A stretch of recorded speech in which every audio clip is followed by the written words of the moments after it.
हे बघा, हे असं घडीसारखं मिश्रण पडलं पाहिजे. काय सॉलिड दिसतंय एकदम. नमस्कार, रेसिपीज बाय जय मध्ये आपलं स्वागत आहे. आज आपण करणार आहोत केळ्याचा केक, तोही गव्हाचं पीठ वापरून. त्यासाठी मी इथे अगदी मंद गॅसवर कढई तापत ठेवली आहे आणि त्यात एक कोस्टर ठेवलंय. त्यावर मावेल असं व्यवस्थित बसेल असं झाकण ठेवायचंय. आणि आता ही कढई आपल्याला 15 मिनिटं तरी तापवून घ्यायचे ह्याच अशाच गॅसवर मंद. आपण केक करण्यासाठी इथे 300 ग्रॅम म्हणजेच माझ्याकडच्या या वाटीनी 3 वाट्या गव्हाचं पीठ घेतले. हे मी अगोदरही चाळून घेतलंय आणि आता आपल्याला बेकिंग पावडर आणि सोड्याबरोबर पुन्हा चाळायचे. तर यातलंच मी पीठ थोडंसं पॅनला लावून घेते. पॅनला असं तुपाचा हात लावायचा आपल्याला. ज्या भांड्यात आपण करणार असू त्या भांड्यात असं सगळीकडे तुपाचा हात लावून घेतलाय आणि यातलंच थोडंसं पीठ आपण यात घालूया. हे एवढ्यासाठी करायचं आहे की म्हणजे आपण केक काढताना केक चिकटत नाही भांड्याला, शक्यतो चिकटत नाही.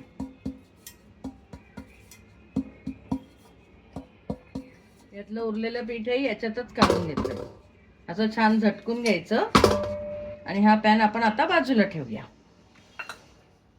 आपण जी बेकिंग पावडर वापरणार आहोत त्याची आधी आपण टेस्ट करून घ्यायची आहे. हे इथे ताटलीत थोडं पाणी घेतलंय, त्यात 1 चिमूटभर बेकिंग पावडर घालते. हे बघा, छान फुलली आहे ना. हो, म्हणजे आपली बेकिंग पावडर चांगली आहे. बेकिंग पावडर शक्यतो फार जुनी घेऊ नये. हे टीस्पूननी असे सपाट चमचे 2 टीस्पून बेकिंग पावडर घेतली आणि 1 टीस्पून आपल्याला खायचा सोडा घ्यायचा आहे, बेकिंग सोडा. तोही असाच घ्यायचा आहे आपल्याला सपाट.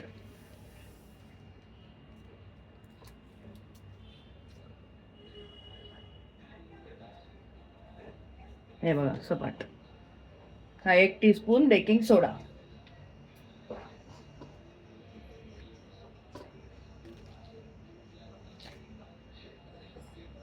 आता हे सगळं आपण चाळून घेऊया. चाळल्याने बेकिंग पावडर आणि सोडा नीट मिक्स होतो यात. आता यात आपण ही मिल्क पावडर घालूया. म्हणजे डेअरी व्हाईटनर आहे बघा अमूल्याचं, हे 1.5 वाटी घालूया. ज्या वाटीने आपण पीठ घेतलंय त्याच वाटीने 1.5 वाटी घालूया.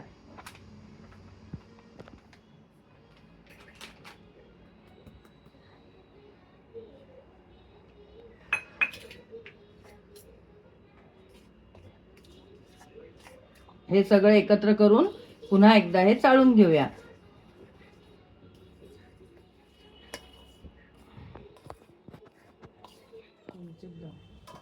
हे आता आपण असं चाळून घेऊया. हे मिक्सरच्या भांड्यात मी याच वाटीने सपाट 1.5 वाटी साखर घेतली आहे. आता ही आपण पहिले मिक्सरवर फिरवून घेऊया. यात आता मी चांगली व्यवस्थित पिकलेली 3 केळी घालते आणि तशी बऱ्यापैकी मोठी पण आहेत. हे बघा,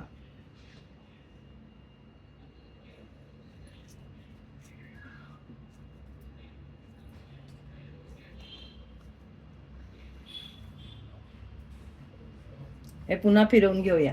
केळी आणि साखर एकजीव झालंय. आता आपण यात दूध घालूया. हे मी त्याच वाटीने साधारण 1.25 वाटी दूध घेतलंय.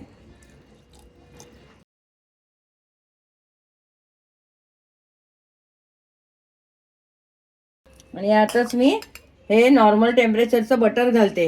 हे अमूल बटर आहे. तुम्ही घरचं लोणी घातलं तरी चालेल, पण ते नॉर्मल टेम्परेचरचं 1.5 वाटी लोणी आहे.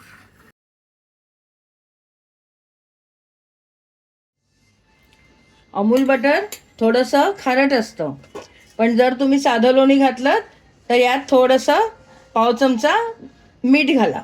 मिठाने चव छान येते. हे बघा, दूध, साखर, केळी आणि आपलं अमूल बटर याचं मिश्रण एकदम छान झालंय. तर यातच मी 2 टीस्पून व्हॅनिला एसेन्स घालते.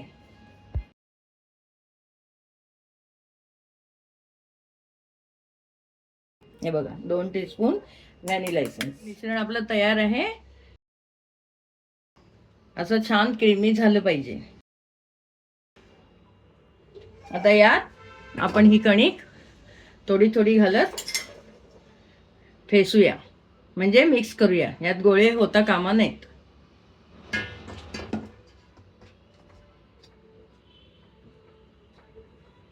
ही महत्वाची आणि- स्टेप आहे मला वाटतं. हो. की गोळे व्हायला नको. गोळे व्हायला नको.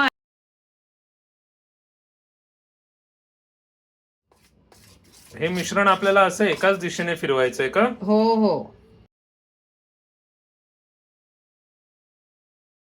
हे आता आपण सुरुवातीला 1.5 वाटी दूध घेतलं होतं, पण हे मिश्रण फार घट्ट वाटते, म्हणून मी याच मिक्सरच्या भांड्यात, ज्याच्यात आपलं सगळं मिश्रण होतं, त्यात घातलंय दूध. 1/2 वाटी अजून दूध घेतलंय.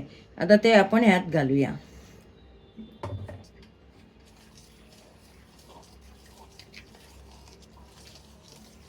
या मिश्रणाला केळ्याचा वास पण छान येतोय एकदम. हो, आत्ताच किती घमघमाट सुटलाय ना. एकदम मस्त वास ते येतोय. केक बेक होता ना, फारच सुरेख येतो.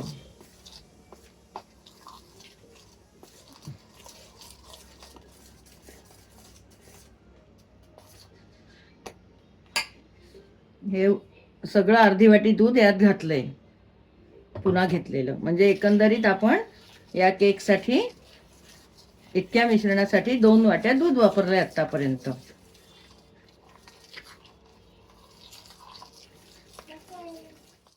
अगदी सुरुवातीला मी 1/4 वाटी दूध घेतलं होतं, मग ते मला कमी वाटलं म्हणून मी पुन्हा 1/2 वाटी घेतलं होतं. असं करून सुरुवातीला 1.5 वाटी आणि आत्ता 1/2 वाटी, असं आपण एकंदरीत 2 वाट्या दूध वापरलंय.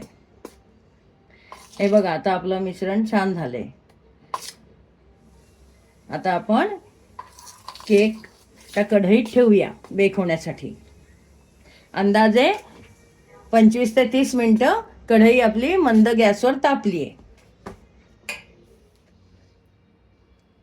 हे बघा, हे असं घडीसारखं मिश्रण पडलं पाहिजे. काय सॉलिड दिसतंय एकदम.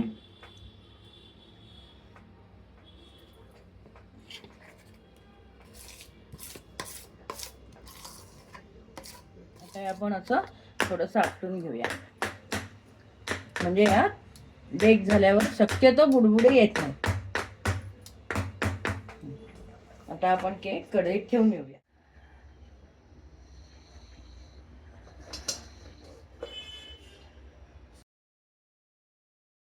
आहे मधोमध. हो आहे.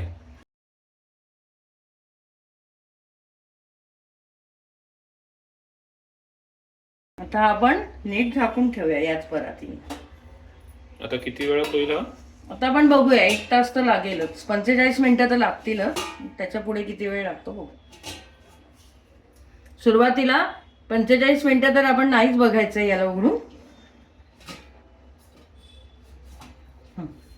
चालेल. आता भेटू आपण 45 मिनिटांनी. आपण केक ठेवल्यापासून 45 मिनिटं झालीत. आता आपण उघडून बघूया.